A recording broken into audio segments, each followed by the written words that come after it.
Hello, I'm James. I come from Space, which is a game consultancy in South London, which I run. I lecture in games design and narrative design at London South Bank University, and I write for people, and I do a lot of work in the tabletop space, which is why I'm here to talk about having sex in games, in board games and the tabletop space. I'm queuing up for a joke which is going to go badly wrong because I've just fluffed it already. Don't have sex on the tabletop space, you'll get little green hotels stuck in your ass. There we go. Well, that wasn't worth it at all. Other things I do, I run Game Camp, or I'm the chair of Game Camp anyway. It's a free-form conference, basically. It's a one-day event. 21st May, stick it in your diary. This will be number 8, as it says. We took a break last year, but it's about 300 people. It's always fun, I say confidently.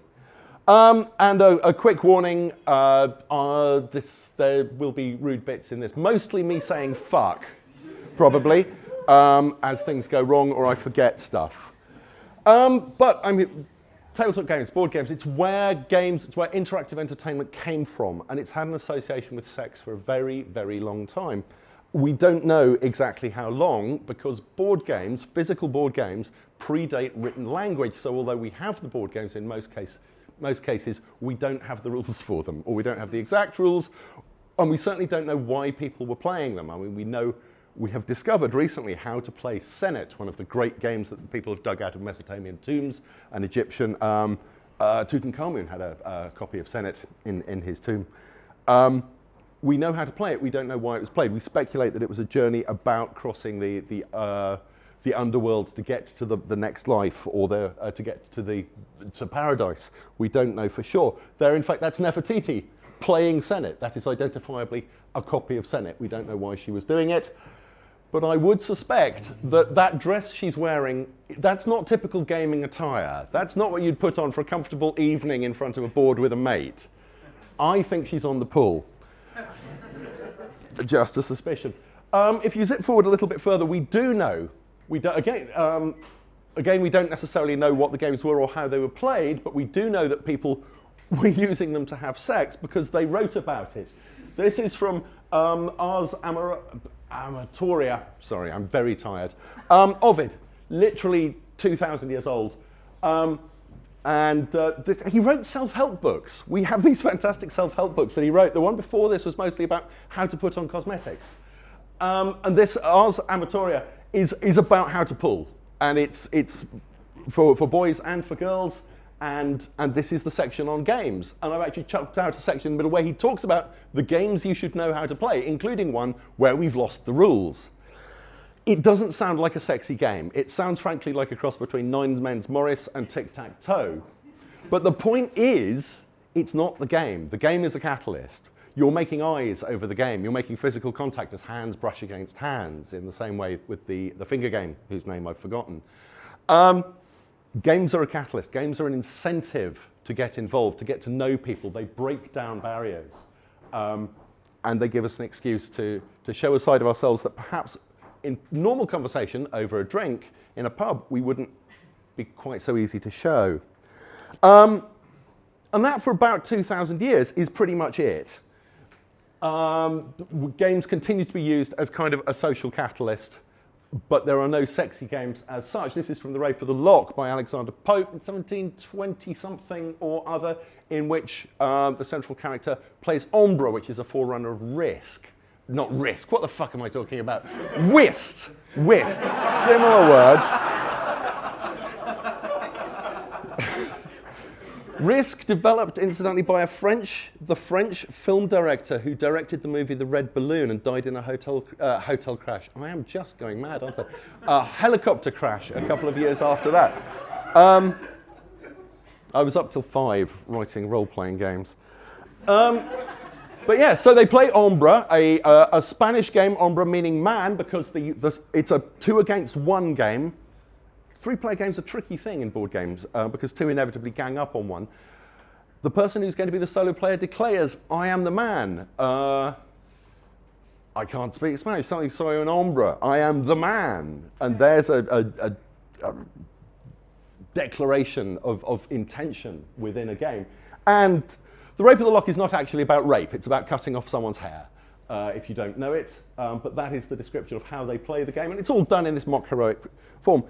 But it's not, the game itself is not sexy. Games at this point were seen as childhood pursuits. They were quite specifically for children, with the exception of cards, which were for gambling, and dice, which were for gambling. If you bought a game for your kids, and you could, it would not come with dice. It would come with a teetotum, which is one of those little things that you spin and generates a number from 1 to 6 in exactly the same way that a dice does, but it's not a dice, because dice were evil and to do with gambling.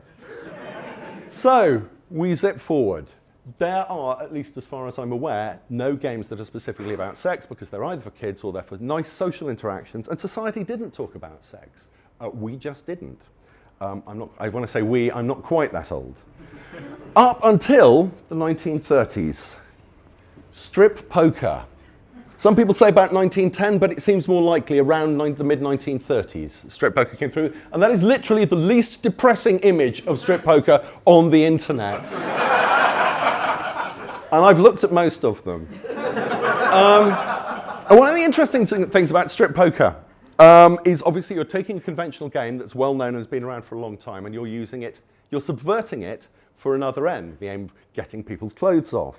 And it's about this time that Johann Huizinga, the first great games scholar, publishes Homo Ludens, which has a lot of talk about the magic circle. He's the guy who defined the magic circle for us. This idea of the bubble that forms around anyone who is playing a game, whether they're playing it singly or whether they're playing it in a group.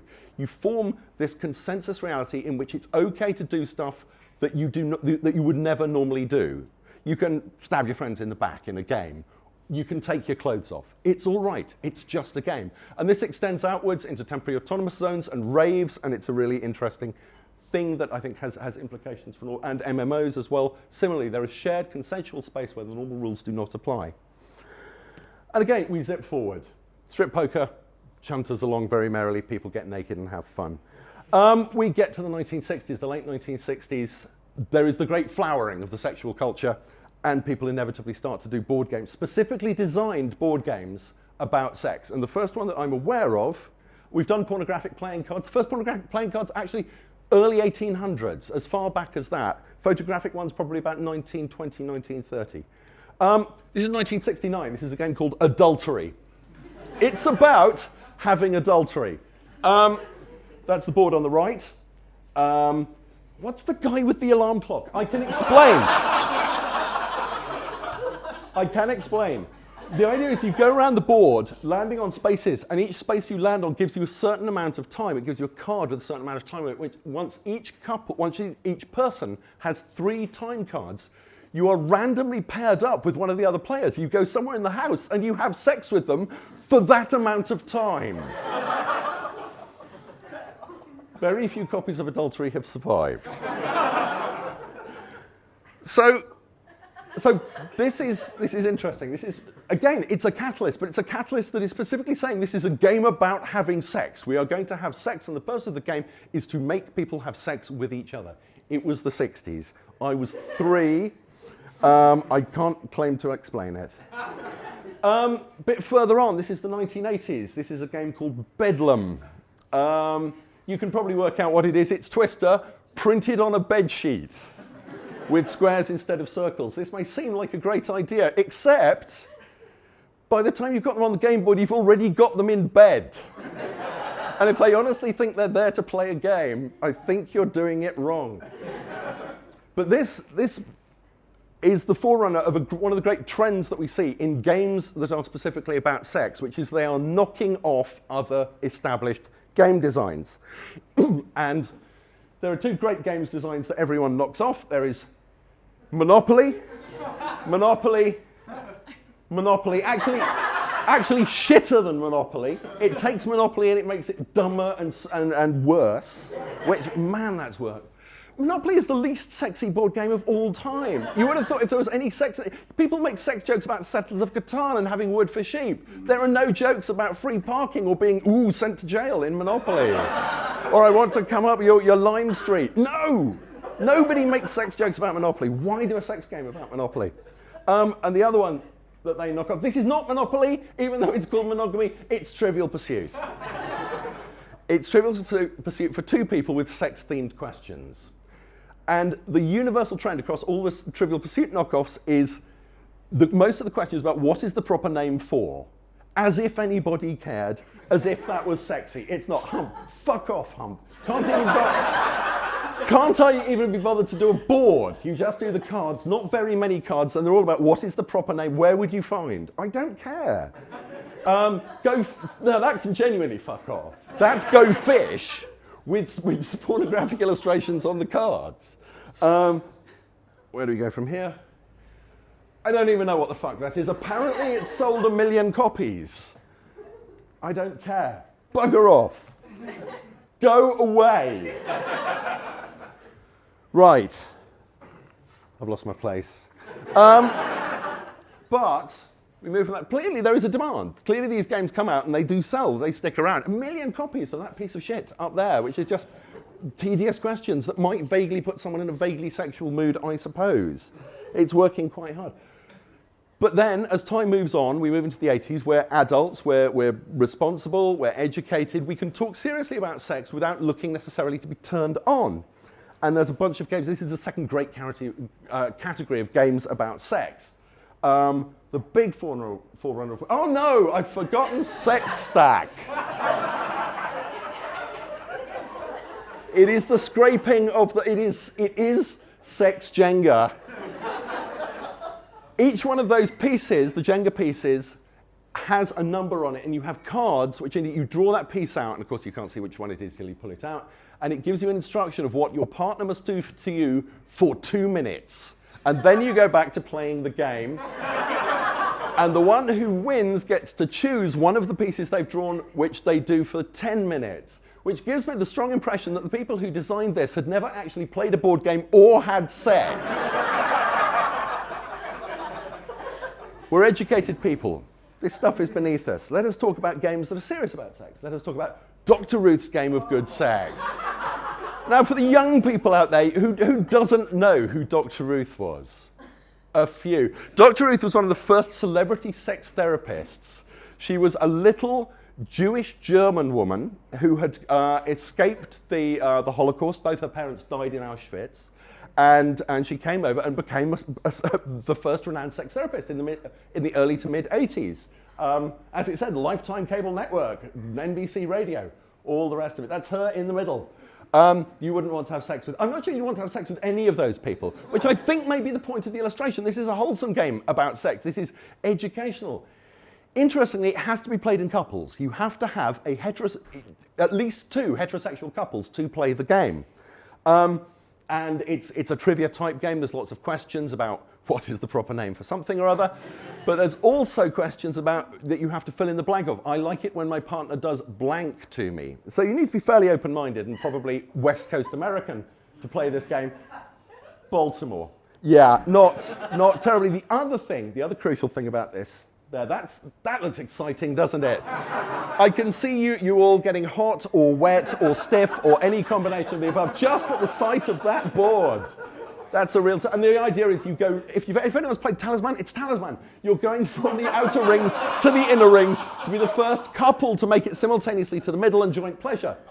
The crucial point about this is the logo on the box lid, VG. That's Victory Games. Victory Games is a division of Avalon Hill, the manufacturers of Advanced Squad Leader, Panzer Blitz, and many, many other notable, very, very in-depth war games. They were the great pioneers of war games. Victory Games was attempting to be their family games division. Didn't work. So it's horribly rule bound. It's a horrible game, but it's serious about sex. It's upfront about sex. I can't even read my own slices. Perhaps we could go lighter. Perhaps we could go with a game that's about sex and maybe a little bit titillatory, but not necessarily designed to get your partner into bed. Let us talk about Busan Memo.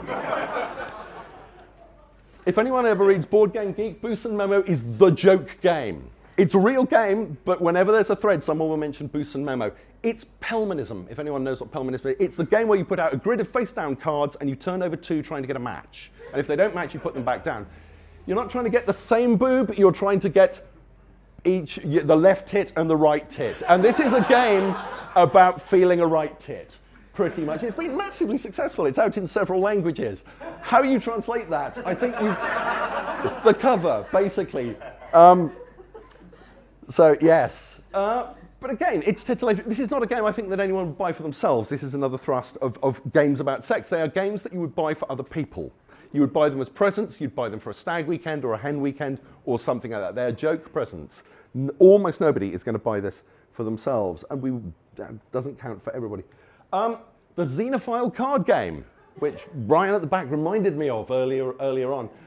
This was a collectible card game created by Phil Folio, the multiple Hugo-winning artist, and James Ernest, the multiple Origins Award-winning game designer. It's not very good. Unfortunately, it's quite sexy. It's cartoony art. It's based on Phil's comic Xena File, which was about sex with aliens, basically, in a kind of cartoony style, which was lovely, bubbly fun, and the card game sadly isn't. It's about you have to try and match cards together using the symbols on the side to make them pop, which is a euphemism if ever there was one. It's not great. It's not it's forgotten, basically. And then you get things like Slash, which is Cards Against Humanity or Apples to Apples for slash fiction. One person draws a card and goes, all right, I've got Donald Duck.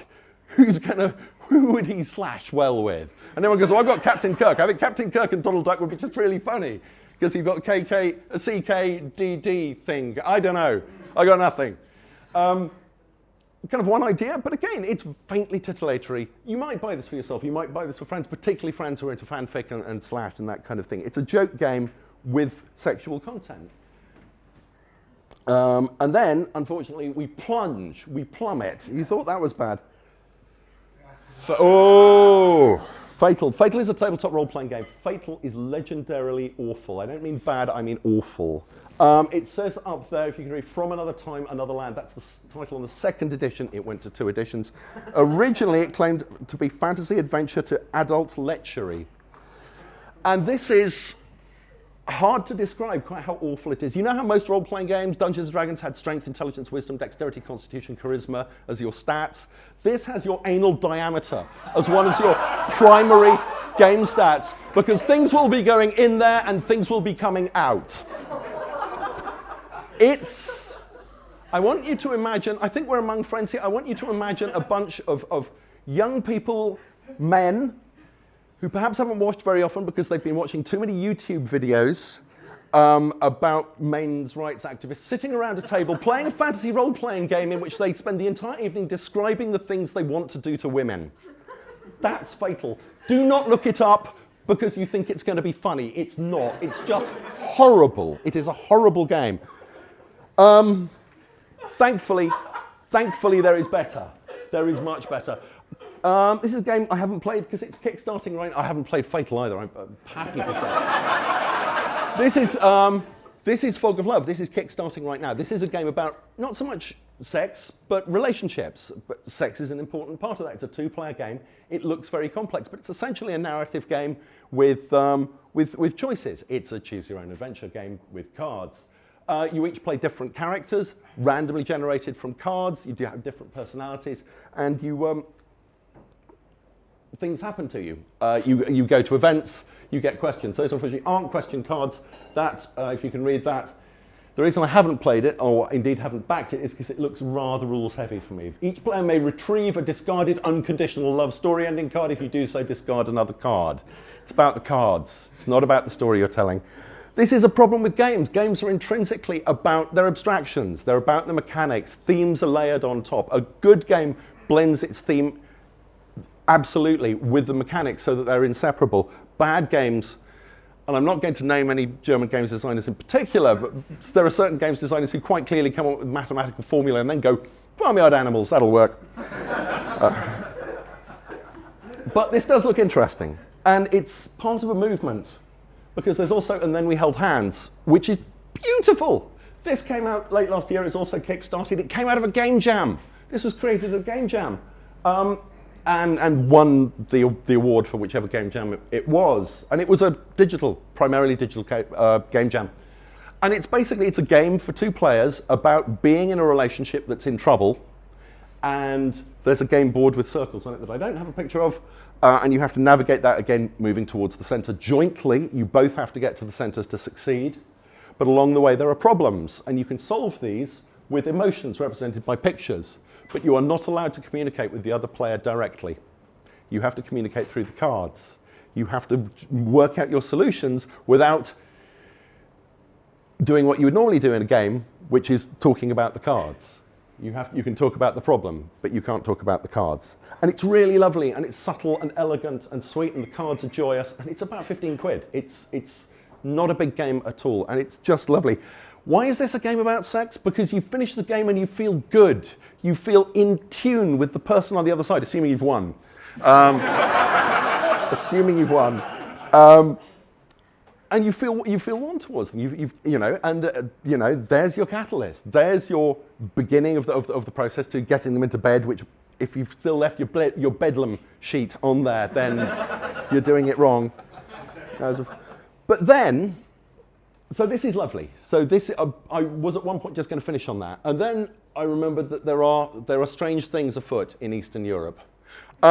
Because I talked about the tabletop experience, and LARP isn't really tabletop, and obviously LARP has sexual content, because LARP is essentially amateur dramatics with freeform and all the rest of it. If anyone's heard me speak before, I blather on about Nordic LARP. Nordic LARP is the most exciting thing. It is the most exciting scene in gaming anywhere in the world right now, and that includes everything that's happening in VR and everything that's happening in augmented reality. And I'm completely serious about that. They are blisteringly far ahead with understanding how to represent emotions and emotional conflict within games, within narrative structures, within generative narrative structures, and emergent gameplay and emergent storytelling. They blow my mind. But if you're doing all this stuff, you're doing all this really emotional stuff with people, quite often in proximity for several hours, days, even weeks on the really, really big ones, you're going to start developing what they call bleed. Your game character's feelings are going to start bleeding into your real feelings. You're going to start feeling emotionally attached to people, and you're going to want to touch them physically and possibly get involved. And of course that happens. And in some cases, particularly Finland, it happens quite a lot. This is the arrow points to the, you won't be able to read that at the back. It says, J. Thomas Harvin, I don't have a Finnish accent, was supposed to become a priest. Instead, he became the father of Finnish sadomasochistic LARP. That guy. So there's an entire scene for Finnish sadomasochist LARPing. And established players who go along and do this stuff, and you might see it just as an extension of a regular SM scene, but they have different scenarios. They come up with different stories and different games to play, and it's all consensual. And it doesn't seem to have developed into an established scene anywhere else. And I asked a friend why Finland? Why has this happened just in this one place? Expecting to have something about the cultural differences between the different countries within the Nordic LARP scene. And instead he just developed this 1,000-yard stare and said, man, the Finns are freaks. And then finally, this I literally came across two weeks ago. This is a game called The Beast. This is a game for one player, and it comes out of Poland. And it's a card game that you play on your own for 21 days. And on day one, let me explain. On day one, you fill out that questionnaire. The Beastionnaire. If anyone can't see it, it begins, I have sex with the beast, it's a secret. And you begin on the questionnaire to define what the beast is. Select at least one option from each paragraph. It smells, reminds me of meat, wild flowers, feces, oranges, a pond, dust, perfume, wet soil, rust, something else. It feels rough, silky, slimy, scaly, meaty, hairy, different, how? And so on. You define what the beast is. And then, from the deck of cards, you shuffle and you take 20 cards. You put the concluding card at the bottom. On day two, you turn over the first card and you answer the question on it, and you write that answer in a diary. Here are some other questions. This is not a nice game about sex. This is quite a scary game about sex. And they're all kind of a bit like that. And you write this thing in the diary. You write each of your answers in the diary, and everyone's sequence of questions is going to be different. And that affects because what you're creating is a narrative. You're creating a story, an unfolding sequence of events, understanding more about what the beast is, what it requires from you, what you require from it, how you exist together, and sometimes don't. And on the last day, you turn over the final question, which concludes the thing. and you finish you write up the last entry in your diary, and then the instruction is to either hide or burn the diary. And that is the end of the game. I suggest you hide it somewhere where in 15 years' time someone else who doesn't know you finds it. Because that would be funny. So that for me is the most interesting game about sex that I've come across, tabletop game about sex. Because it's not really about sex. It's about stories and about us and our relationship to the world. So games don't have to be facile retreads of Monopoly just to get sexual content in there. They can be disturbing and titillatory at the same time. They can be exciting, and they don't have to have small green hotels stuck in your arse crack. Thank you very much for listening.